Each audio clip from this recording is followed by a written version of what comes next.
OKC. Good for him. He goes to the Thunder for a 2026 first-round pick from the Rockets and 3 second-round picks. Okay.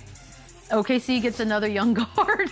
At some point, you're just like, what is even happening, Lou? But this is what they're built to do, and they're going to do it for a while. Yeah, I don't know where he fits in here, but again, they've turned into a plug-and-play basketball team. I've said that over and over, and this is another young guy who's trying to find his way in this league. And so my only concern is, you thought the 76ers were log-jammed at the guard position? I mean, OKC is especially log-jammed at the guard position, and their guards are playing well. Isaiah Joe is giving them great minutes. A.J. Mitchell is giving them great minutes, and Casey Wallen is probably playing the best out of those 3 guys, and none of them are the best guard on the team. Nope. None of those guys are the best guard on the team. So when you're trying to find your way, it's kind of hard. So I don't see the vision here. Maybe this is another asset in a game where OKC holds all the cards, usually in these type of conversations.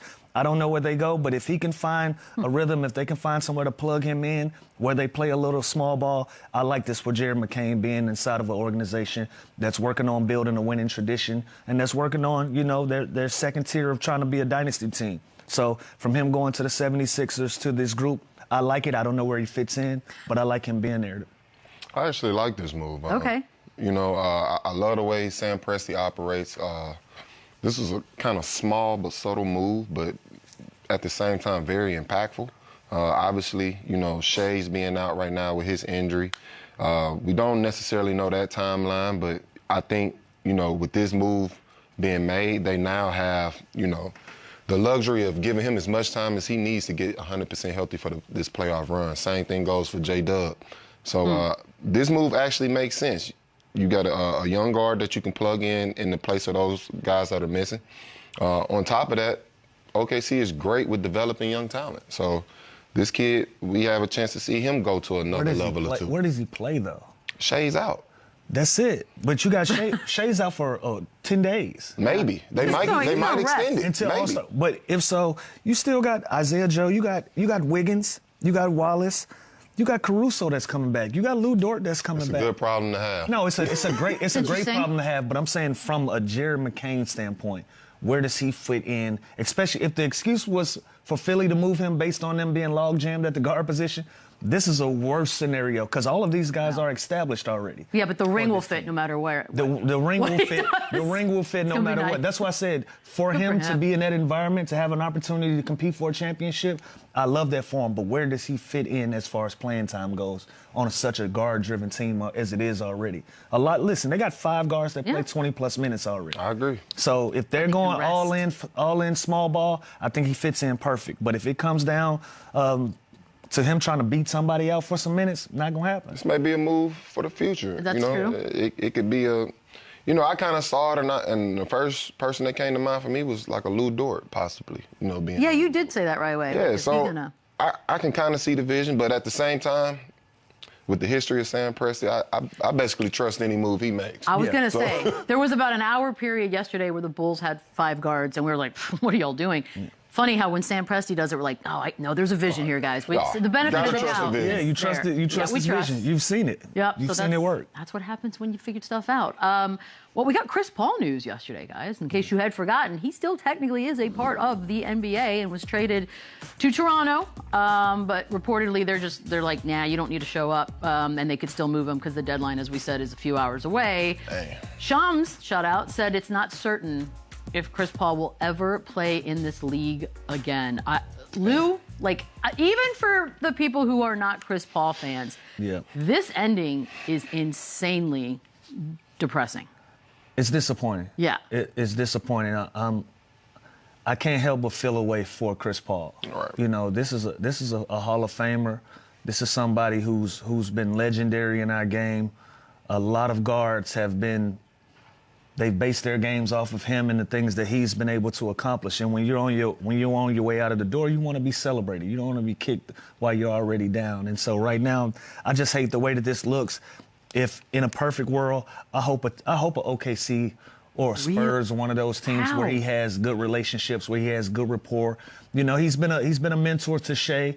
I can see that's somewhere that he can land possibly as a feel-good story, as somewhere that, you know, even when we had Hurricane Katrina and all of those things down in New Orleans, when they moved to OKC, he had a great fan base there. They liked him there. I would like to see some of that happen. I don't want to see it end in the way that it's going right now. But again, you just don't kick a man while he's down with the accomplishments, with the resume that Chris Paul has. I hate to see that it's going this way, but I hope there's a light at the end of the tunnel. I mean, he mentioned a couple teams. Like, what do you think? A, do you think we see him play again? And B, if so, where would you want that? I mean, for me, I always thought it made sense in New Orleans. I mean, that's kind of where his career started. That's where the name was, you know, made, established. So it always made sense. I mean, obviously, you know, I would say the better part of his career wasn't with the Clippers, but like I said, his legacy was stamped with the New Orleans Hornets, or Pelicans, or whatever team they were at the time. So, but like Lou said, I don't like this either. I don't think he deserves that. This was a legendary act in this game. He's done so much for the game. Top 10 PG all time. He deserves all the flowers that comes his way. So I just hate this. I would hate to see his story in this way. As much as he's done for this game, as much as he's done for the up-and-coming players behind him, and so on and so forth. I think he deserves more. And I just think he deserves to close his chapter or his story the way he wants to. So I don't think this looks good for the league. Weird. The optics, it doesn't look good for the next generations coming up. It should be some form of appreciation, some form of love for what, you know, the products of this game bring to the game. And this is a clear-cut showing of the complete opposite, and I don't like it. You know how I know it's bad? Like, I'm not a Chris Paul fan. As a Spurs fan, I never have been, and I have darkness in my heart. And I know this feels weird. Like, I even feel like I don't love this ending for him either. Cool, but then I also feel like the alternative is what? Somebody puts him in a roster spot, and that's almost bad, too. Yeah, it's almost bad as well. This all feels yucky. I don't know.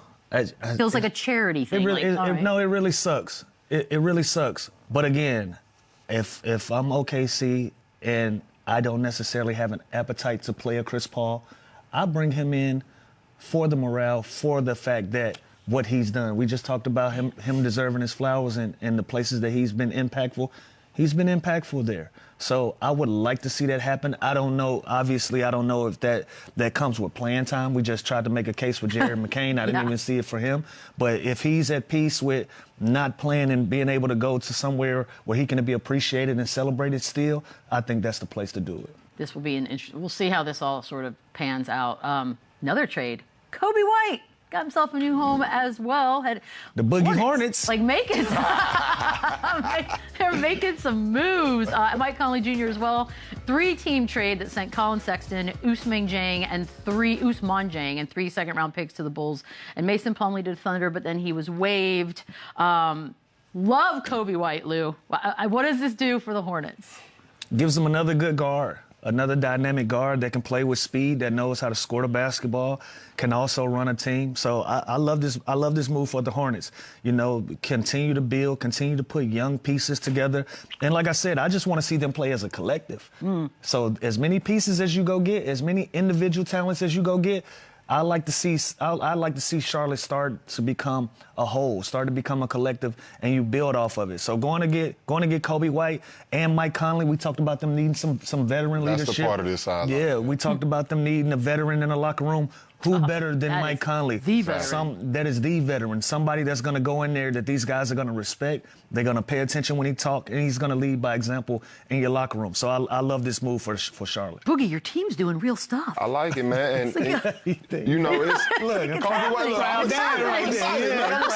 Right there. So, you know, with Coby White, I think he's a really good player. I think they've added some depth to the guard position with this Charlotte team. You know, cool story, but for me, the headline in this trade was Mike Conley.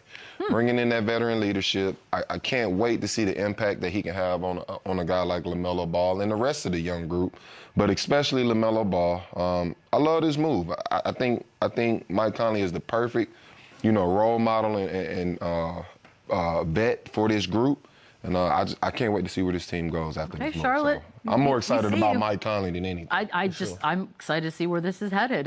We got to take a quick break. He's back. Swisher. Yep. Looking very serious. J.R. Smith.